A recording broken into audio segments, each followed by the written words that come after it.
In 2003, NASA used a really strong camera on the Hubble Space Telescope to take a picture of a portion of the sky that is no bigger than the space taken up by this grain of sand, or whatever this is, as one might see the grain outstretched from their hand like this.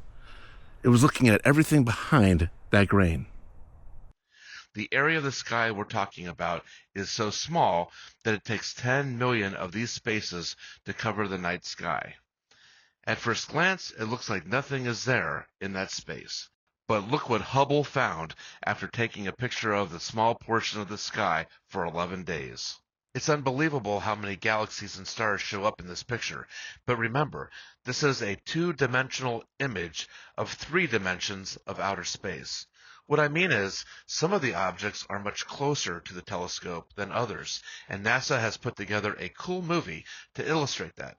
I'm going to show that to you in just a minute, but first, to get an idea of how far apart things are in outer space, let's go through this brief exercise. Light travels at 186,000 miles per second. The moon is about 240,000 miles away. That means that light travels from the moon to the Earth in less than a second and a half. Our sun is 93 million miles away, and so it takes light 8 minutes and 20 seconds to travel from the sun to the Earth. In 1977, NASA launched 2 space probes, Voyager 1 and Voyager 2. Voyager 1 is now traveling away from our solar system at 38,000 miles an hour. In 40,000 years, Voyager 1 will fly further than the distance of the nearest star to Earth, which is Gliese 445, which is 1.7 light years away from us. That means that light traveling from Gliese 445 at 186,000 miles a second will travel for slightly more than a year and a half to reach us. Let's look at this picture again. Some of the stars and galaxies that you see in this picture are more than 10 billion light years away from Earth. It seems impossible to imagine the scale of distances in outer space, but that is what is so cool about this picture, because NASA made a video just to try to show this picture in 3 dimensions. I think it's really cool, and I'm going to show it to you now.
By looking so far across the universe, we are looking back in time, and NASA can see the different stages of galaxies being formed.